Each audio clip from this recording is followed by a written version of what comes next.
Hey Patreon viewers, Happy New Year. I hope you've been having a good one so far. It's been kind of manic for me. When is it never not manic? I just wish it could be like normal for a bit. I thought, first video of the new year, I've had a bunch of new swords turn up. Some for sale, some for me to keep for a while. And I thought I'd show you a couple which are quite interesting that I actually picked up the other day from someone, and they who knows where they've been all these years, but they're quite unusual because they're both very clearly for Indian cavalry. Now, I've shown Indian cavalry swords in the past, but these two are both kind of different. But first of all, let's grab them both and show you. So, the first reason you can immediately see that they're for Indian cavalry is the styles of the scabbards. You'll notice that they have leather over wood scabbards with these very characteristic raised rings around. Now these are emulating in many ways, you could say, tulwar scabbards, and it's partly because of the type of belt equipment and sword frog that they wore in Indian cavalry regiments. Unfortunately, the leather's flaking and it's dried up and flaking off this one at the top. The other one's in, actually, the scabbard's in better condition. You'll also see they look very dark, so they're covered in a light dusting of rust and they're quite dirty. Okay, first of all, let's have a look at this one, because this is slightly more typical. Now, if I were to date these, usually I would say sort of 1870s, 1880s, but there is a reason why the other one I know is after 1900, and we'll get to that one in a minute. So therefore, the fact that these come together and they've got quite similar scabbards makes me think that they're actually both early 20th century, despite the fact, or at least, yes, despite the fact, well, that's actually not necessarily true. This one could be conceivably 1880s, but probably more likely 1890s. But anyway, so let's have a little look at the sword. So, as I said, a typical Indian service scabbard. Sometimes the metal, there is metal in here, but it's covered by leather. So there's a metal chape on the end there. As I say, covered in leather, wood inside, typical Indian scabbard. They, you know, this style of scabbard, which is often referred to as a field service scabbard when it's on a British Army sword, was very much inspired by experience in India, and of course it has many advantages. It's lighter and quieter than a metal scabbard. You might think, quieter? What does he mean? Well, when you're running around or when you're riding, apparently the scabbards of swords made a lot of clattering sound. The outside banging against stuff, but also the sword dinging around inside the scabbard as well. But the other advantage, of course, is if you have a wooden core, then it's, as well as being lighter, it's more likely to preserve the edge of your sword. So if I just dispense with the scabbard for a minute, you'll see that it's a typical, very dirty at the moment. This is completely uncleaned. Okay, so it's got grease basically all over it. Actually, the condition is very good. It's bright steel underneath, but it's got really dirty grease. So this obviously had some sort of animal fat or something rubbed on the blade before it was stuck in the scabbard and then left in there for 100 years. It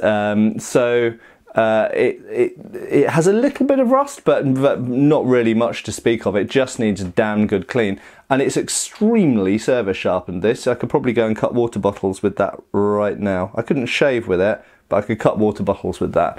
And you'll see it's a fairly straight, relatively, well, not really narrow, but it's at the narrow end of the spectrum. 1845 pattern blade.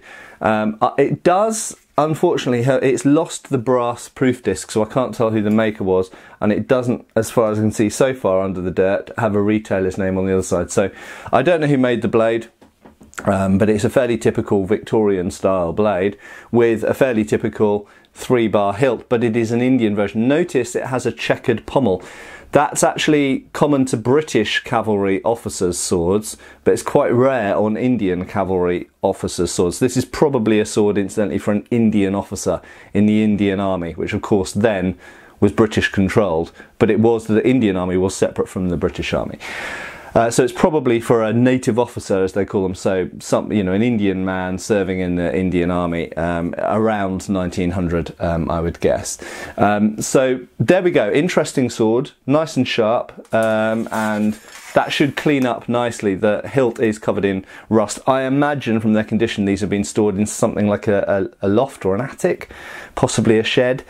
They've got that sort of condensation rust that you get on hilts. Now this at first sight seems the same thing. It's got I would say the scabbard was probably from the same regiment. It's so similar in the fact that they come together. My guess is that these were possibly brought over by either a returning British family who'd lived in India and moved back over here, or an Indian family who emigrated to Britain and brought grandfather and great-grandfather swords with them. Unfortunately, that history is lost. We can only guess at it. Very nicely, this has got an original, even with some spider cobwebs hanging off it. As I say, I literally haven't cleaned these. Sword knot, leather sword knot on the end. And you'll see that the hilt is of the same design. It's the 3-bar light cavalry hilt. But that's where things go a bit funky. Now, from the fit of this, there's a little bit of a gap between the ferrule and the... I think you'll be able to see that. Let's try and make it focus. But yeah, I think you can just see there. Between the back strap and the ferrule, there's a little bit of a gap.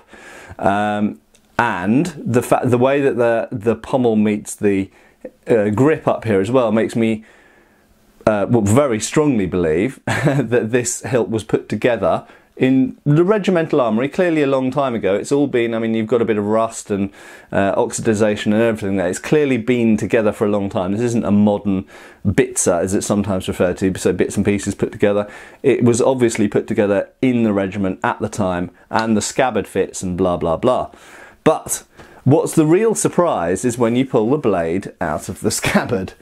So who of you can recognise what that is? I wonder. So some of you might be thinking, oh, it looks really narrow, and yeah, it is pretty narrow compared to the other sword. Again, well service sharpened all the way along the front edge and down the back for about 3-4 inches. But that, my friends, is a 1908 pattern cavalry sword, usually found with a big bowl hilt, and with that hilt it has a tang about that long and curved. So clearly this sword has had the tang shortened to fit onto a regimental 3-bar hilt. Why? I don't know. that's anyone's guess, really. But clearly someone after 1908, because this is 1908 pattern blade, and let's just have a little look. It was made in Enfield, and it's got the bend. Oh, it's made by Wilkinson, so it's Wilkinson marked blade, proved therefore in Enfield, not made in Enfield. And it says pattern 08 on the back of the blade, as it should, and it was made in 1911 in October. So it says 10'11, which is October 1911. So therefore I know that this blade was made in 1911, but it was hilted up with a 3-bar hilt, obviously sometime after that. When, why, we'll never know, but it's clearly not a modern job because they made a custom scabbard. It's not the standard 1808 scabbard at all to go with it. So isn't that interesting? 2 Indian swords, clearly associated, scabbards I would say made at very similar times, but different sword designs but similar hilts, and I would say from the same cavalry regiment somewhere in India. In the early 20th century. And remember, of course, that whilst we think about early 20th century, you don't think about cavalry actions and stuff like that.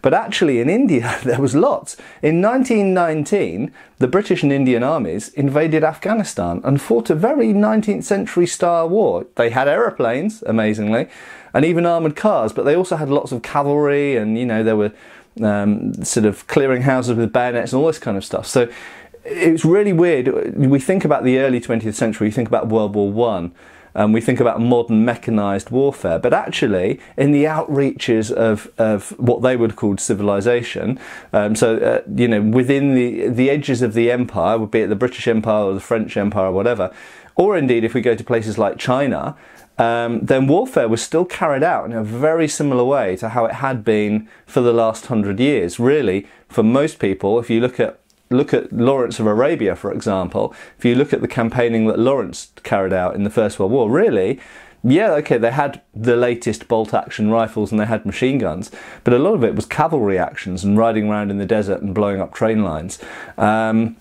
and really wasn't that different to some of the fighting that had been going on back in the 1870s and 1880s. Anyway, I'm going to finish up there, but I hope those two swords are of interest. Obviously, I will probably feature them on the public channel once they've been cleaned up and talk a little bit about more about them there, if I get round to it.